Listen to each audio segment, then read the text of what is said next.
বাংলায় প্রথম দফা ভোট হয়ে গেছে, ভোট শান্তিতে হয়েছে। বাংলার ভোটে এই প্রথম দেখলো মানুষ বোম পড়েনি, মৃতদেহ নেই। বাংলায় মানুষ সাহস করে ভোট দিয়েছে, উৎসবের মতো করে ভোট হয়েছে প্রথম দফায়। তার কারণটা কি? কারণ হচ্ছে এই যে ইলেকশন কমিশন যেভাবে কেন্দ্রীয় বাহিনী মোতায়েন করেছে এবং কেন্দ্রীয় বাহিনী সিআরপিএফ যেভাবে বাংলার এলাকায়, প্রতিটা এলাকায়, প্রান্তে নিজেদেরকে মানুষের মন জয় করেছে এবং বলেছে সাহস করে ভোট দিন, কেউ ভয় দেখাতে পারবে না, কেউ ভয় দেখাতে পারবে না। যারা ভয় দেখাবে, যারা দুর্বৃত্ত, তাদের শাস্তি দেওয়া হবে। তাদের সাহস হবে না বাংলার মানুষকে ভোট দেওয়াতে বাধা দিতে। তো আমরা দেখলাম আমাদের সঙ্গে একটা গাড়ি রয়েছে, যে গাড়িটা হচ্ছে মহিন্দ্রা মার্কসম্যান, যে গাড়িটা দেখেই একটা অন্যরকম জিনিস মনে হয়। এইরকম গাড়ি বাংলা আগে দেখেনি, এরকম গাড়ি বাংলা আগে দেখেনি।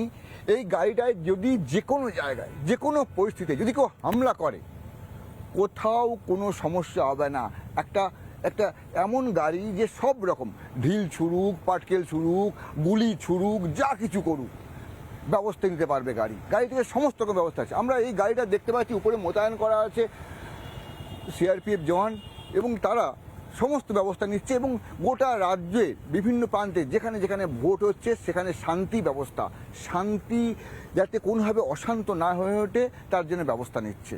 আমরা এই ব্যাপারে যার সঙ্গে কথা বলবো, বাংলার সিআরপিএফের যে প্রধান এবং কেন্দ্রীয় বাহিনীর যে এই যে বলবৎ হচ্ছে, আইনের শাসন যাকে বলা হয়, যেটা বলবৎ হচ্ছে, যার প্রধান সে হচ্ছেন সিআরপিএফের আইজি সলভ মাথুর। তার সঙ্গে আমরা কথা বলবো, জানবো তারা কীভাবে কী করছেন, কী করেছেন, কীভাবে শান্তি, যে বোম ফাটলো না, মানুষ শান্তিতে ভোট দিল, মানুষ সাহস করে বেরিয়ে এলো, সেই সব বিষয়ে সমস্ত কথা হবে তার সঙ্গে।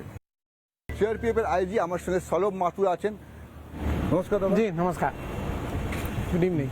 बांग्ला में इतने अच्छा वोट किया, फर्स्ट दफा जो वोट हुआ बहुत शांति से हुआ। बांग्ला में ऐसे वोट कभी बांग्ला नहीं देखा। बांग्ला इस बार देखा, आप लोग ने जो किया बांग्ला में, बांग्ला का आदमी वोट देने सीखा। आप लोग क्या किया, कैसे किया?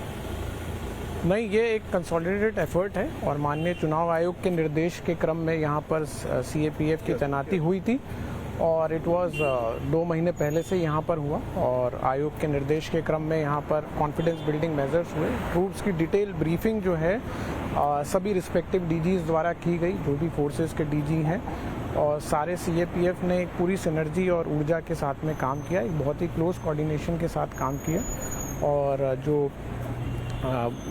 हम लोग का एक कोऑर्डिनेटेड एफर्ट था, इसमें बंगाल पुलिस का भी हम लोग को सपोर्ट रहा और हर जो हमारा क्यूएटीज थी उसके अंदर उनकी तैनाती करना। तो हम लोगों ने एक ग्राउंड लेवल पे कोशिश करी कि डिफरेंट सोर्सेज से कि जो पोटेंशियल हॉटस्पॉट्स हो सकते हैं वहाँ पे अतिरिक्त तैनाती, अतिरिक्त कॉन्फिडेंस बिल्डिंग मेजर किए गए और ये सभी रिस्पेक्टिव डीजीज ने ग्राउंड लेवल तक ट्रूप्स को ब्रीफ किया कि पोल डे पे उनकी क्या ड्यूटी है, उसके पहले की क्या ड्यूटीज़ हैं और बूथ के ऊपर उनकी क्या ड्यूटीज़ रहेंगी, बूथ के बाहर क्या ड्यूटीज़ रहेंगी, और जो भी आयोग के क्रम में इसमें निर्देश आए उनको हम लोगों ने ब्रीफ किया। और कल के फेज़ को लेकर भी ट्रूप्स पूरी तरह प्रिपेयर्ड और मोटिवेटेड हैं, सबको डिटेल ब्रीफिंग की गई। নানা ধরনের কন্টেন্ট দেখার জন্য লাইক করুন, শেয়ার করুন আমাদের ফেসবুক পেজ, সাবস্ক্রাইব করুন আমাদের ইউটিউব চ্যানেল। পাশাপাশি অন্যান্য ব্রেকিং নিউজের জন্য অবশ্যই চোখ রাখুন রিপাবলিক বাংলায়।